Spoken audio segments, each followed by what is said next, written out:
All right, welcome back. Are you ready for the next step in your child's reading journey? Because today we are tackling Group 5 of Jolly Phonics. This is a really exciting one, trust me. We've got some new sounds that are going to give their reading confidence a major boost. So let's just dive right in. And you know what? This really is a new chapter. It's a pretty big step, but the best part is that you're taking it right alongside them. You're not just a teacher. You're more like their co-pilot on this incredible adventure into the world of words. Okay, so welcome to Group 5. Think of these as the next set of essential building blocks. In this part of our explainer, we're going to break down 6 brand new sounds. I'll give you a simple little toolkit, the actions, some words to practice, and a few fun tips that'll make teaching these an absolute breeze. And that's really the secret sauce, isn't it? We're going to master these sounds together, and the whole idea is to turn it into a game.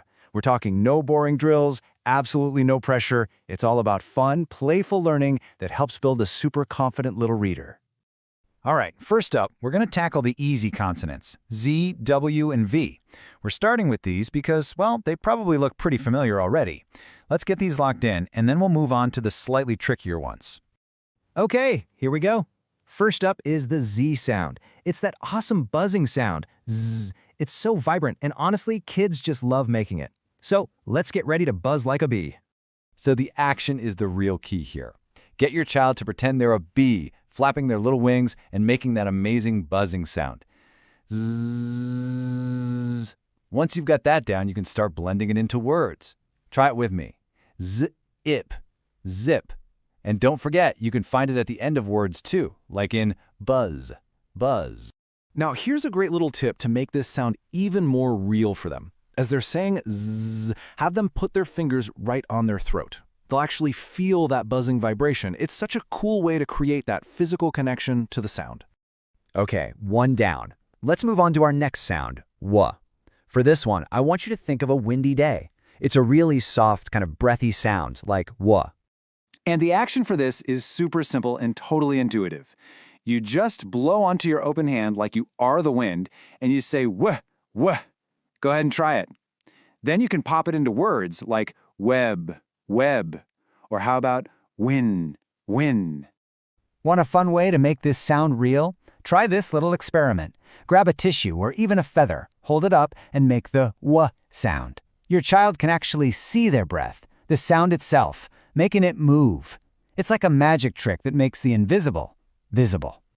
And here's our last consonant in this first little cluster, V. This one's a nice, strong sound, kind of like the engine of a van or a car.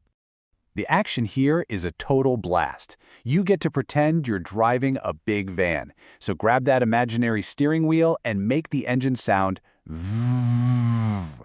Once they've got that, try blending it. V, an, van, v, et, vet.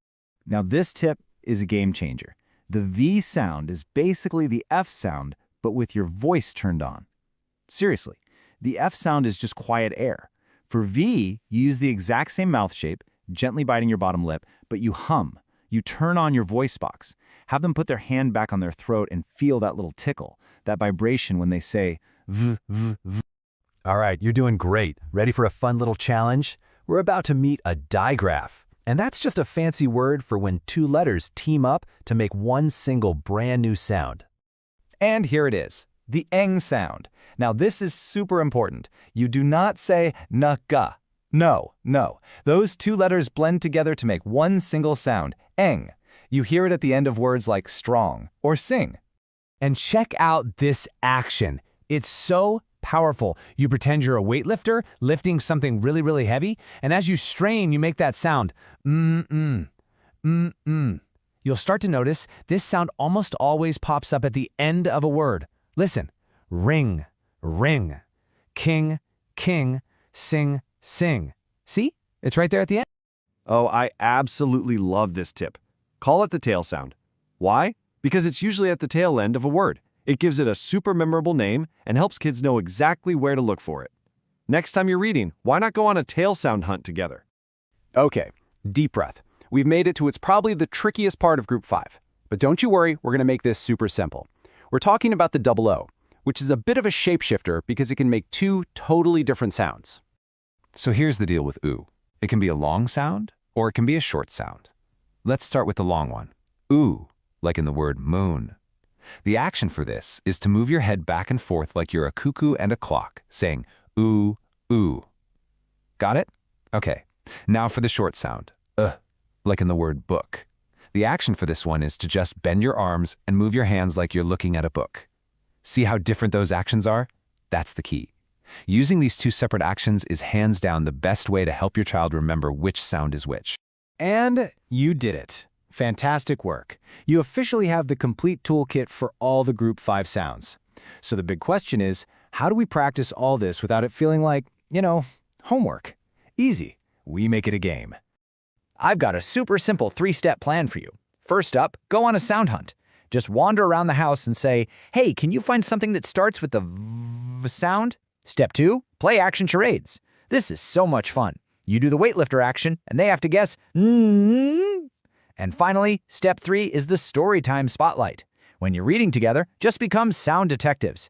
Casually point out, hey, look at that, the word king has our new tail sound.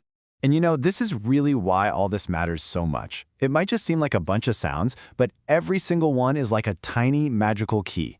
And with each new key your child gets, they're slowly unlocking the ability to read whole worlds, all by themselves. Because that's the real magic, isn't it? It's never just about the letters and sounds. It's about the stories, the wild adventures, and that amazing connection you build while you explore them together. So, the only question left is, what new story will you unlock first?